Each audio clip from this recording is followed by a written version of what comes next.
Hello amigos, RadiShineAmigo here and welcome back to Let's Play Pokemon Fire Red. In the last episode we beat Lance and Agatha, and now in this episode we're finally going to be facing the champion, and we're going to be stealing his place.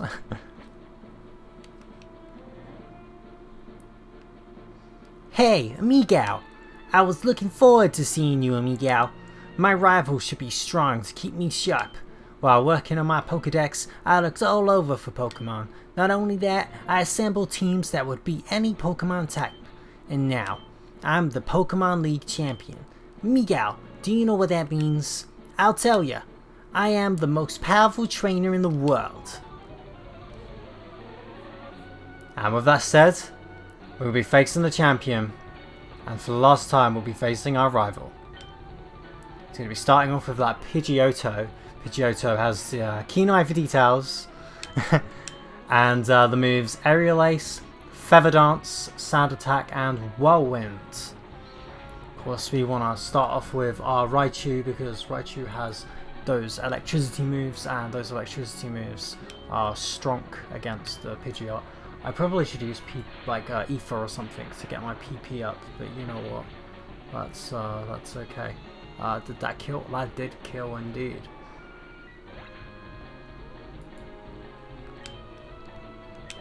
Okay. I shouldn't need too much more Thunders to be fair, so I might be okay. Okay, we're going to swap into the Lapras. Now luckily we still got that Rain Dance off, so our water attack is going to be boosted, which is superb. So Rhydon has the ability Lightning Rod, has the moves Takedown, Earthquake, Rock Tomb, and Scary Face. Now that should one-shot him. Brilliant. So far, so good. Hey, that's that Charizard again of all places. If he actually sends out Charizard. Or it could be Alakazam. Exeggutor. I mean, that could be a threat, I guess. We've got Arcanine. Arcanine, do your thing. They haven't really used Arcanine all that much, to be honest. When it comes to the Elite Four, there isn't much that's weak to fire type Pokemon in general, so it's like there's not really much need for the Arcanine. I guess I could have used it on the Jinx, but like I didn't need to. I had like a fully buffed up Raichu. What was the point of swapping it to an Arcanine that didn't even have a chance of killing it? So it's like sadly our fire type moves are weakened a bit because of the rain, but it seems like we've killed that Exeggutor nice and easily. Oh yeah, Exeggutor has the ability Chlorophyll and the moves Giga Drain, Egg Bomb, Sleep Powder, and Light Screen. Now he's going to send out that Gyarados. We're going to send out our Sparkster. Gyarados has the ability Intimidate, of course. The moves Hydro Pump, Dragon Rage, Bite, and Thrash. Now, the rain is still going. No, the rain stopped. Raindrops keep falling on my head. There we go. Oh no, I should have went, I can see clearly now, the rain has gone. That's what I should have said, but it's all good. Well, that Gyarados level was pretty scary. It's like almost 10 levels higher than us. But luckily it's weak, very weak, to electricity. We're pretty good so far, but now he's going to be sending out his strongest Pokemon, Alakazam. Alakazam, of course, Psychic type Pokemon, has the ability Synchronize. So this is the super iffy part about Alakazam. Alakazam, I've explained this before, but we're basically on equal playing fields with the Pokemon that Alakazam is weak to, which is quite a pain.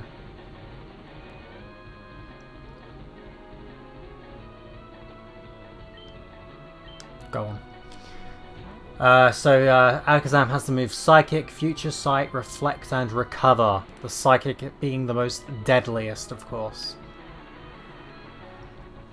Alright then. So we want to try... We probably just want to go straight for that Shadow Ball. Okay, Future Sight is fine, because that won't kill us now. It will kill us later. So at least lets us get off a move. Okay, he's probably gonna like recover or have a potion be used. We're still gonna just pump out the Shadow Balls, why not? Now, of course, the last Pokemon will depend on the starter that the trainer picked. So in this case, he'll have a Charizard. However, obviously, he might have a Venusaur or a Blastoise, and it really depends. If he did pick Venusaur or a Blastoise, he will instead have an Arcanine. See, this is what I was talking about, how sometimes they use 2 full restores if they haven't used one already. If he does have an Arcanine, then he'd have the ability Intimidate, the moves Extreme Speed, Flamethrower, Roar, and Bite, which I noticed are almost exactly the same moves as the Arcanine I have. Now I'm going to just go over... Oh, great. Okay, that's fine.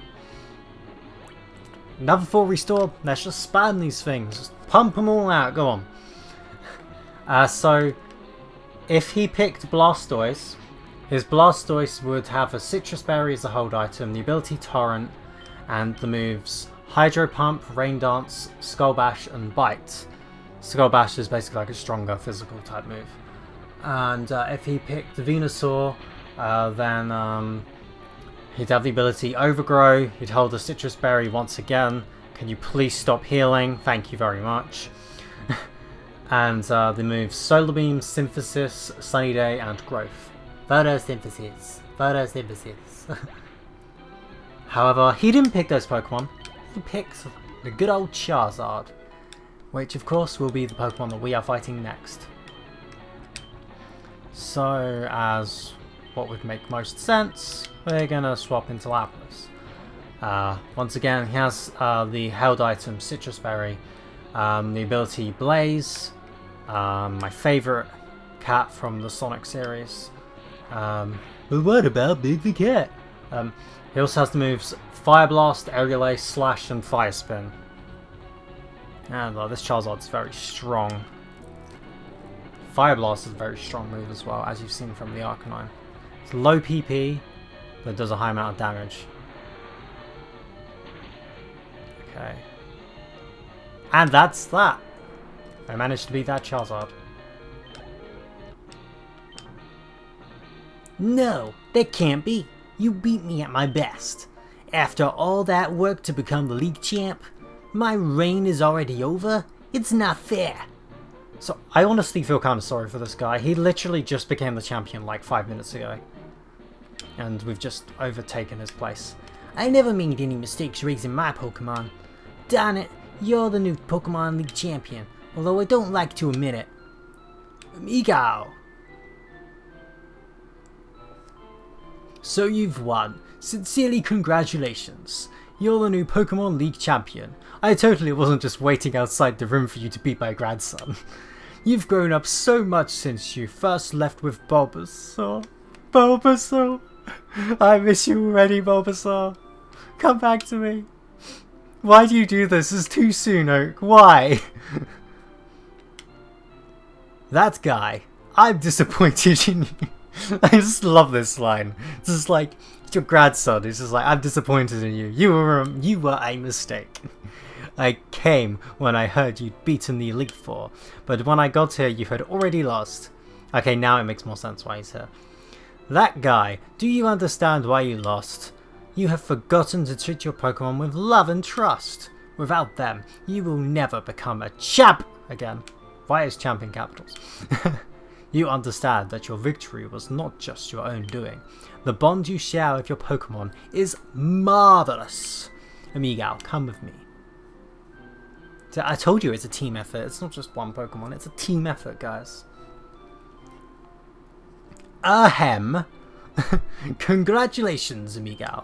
This floor is the Pokemon Hall of Fame. Pokemon League champions are honored for their exploits here. Their Pokemon are also recorded in the Hall of Fame. Amigo, you have worked hard to become the new League champion. Congratulations, Amigo. You and your Pokemon are Hall of Famers.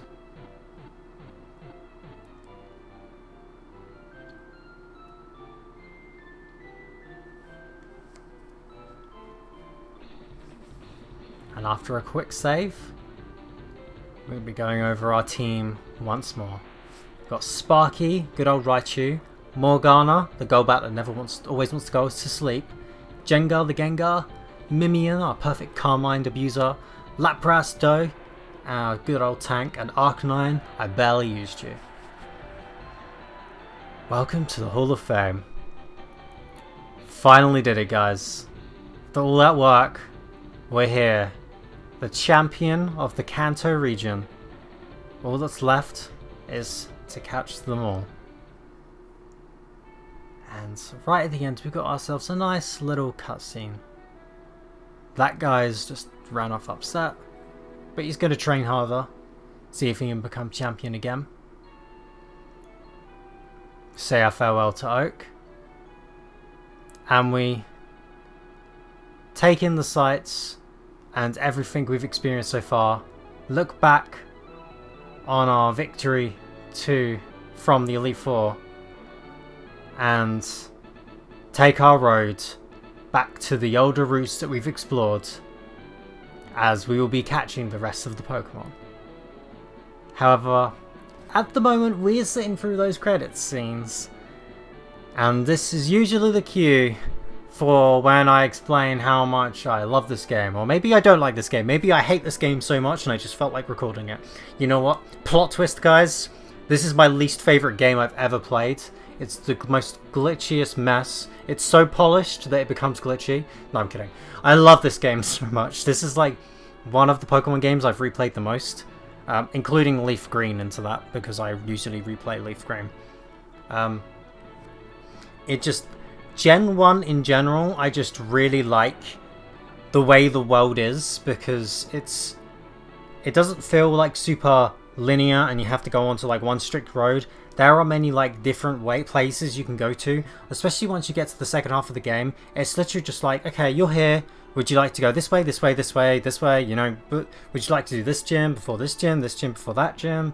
You know, you can do the gyms in like any order, and even with the fact when they like remade it again for Let's Go, you can like still do gyms out of order, and the way they designed this world, just, it's so good in my opinion, because you have the balanced way of playing it, which is the way we technically played it throughout this Let's Play, where you're just progressively going to each area and it's stronger and stronger. But if you want to, you can skip some of those areas, go to some of the stronger areas, and then work your way back to the weaker areas. You can play this game the way that you want to. It doesn't force you to take a specific pathway, and I think that's very good game design. It definitely leads you into the areas that you need to go, because it's also designed well enough to have a good sense of direction, but it allows you to explore more, and that's what I really like about this game.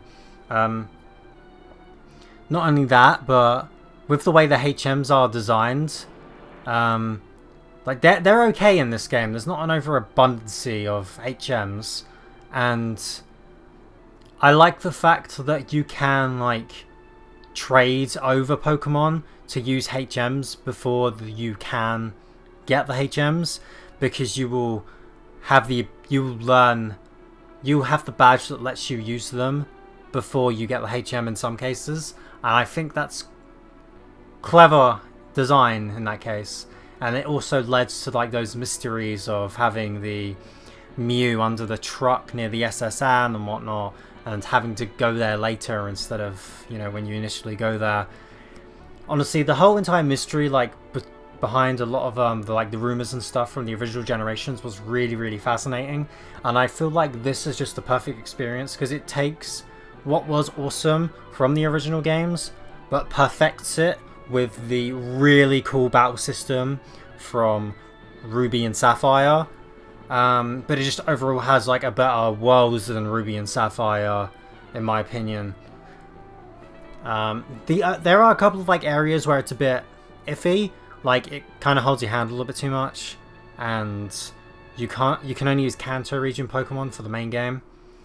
But other than that, it definitely gets a massive thumbs up from me. If you haven't played this game, play this game. Anyway, that's going to be it for this part of Pokemon Fire Red. I'm going to see you guys next time, where we'll be catching more of those Pokemon. Bye, guys.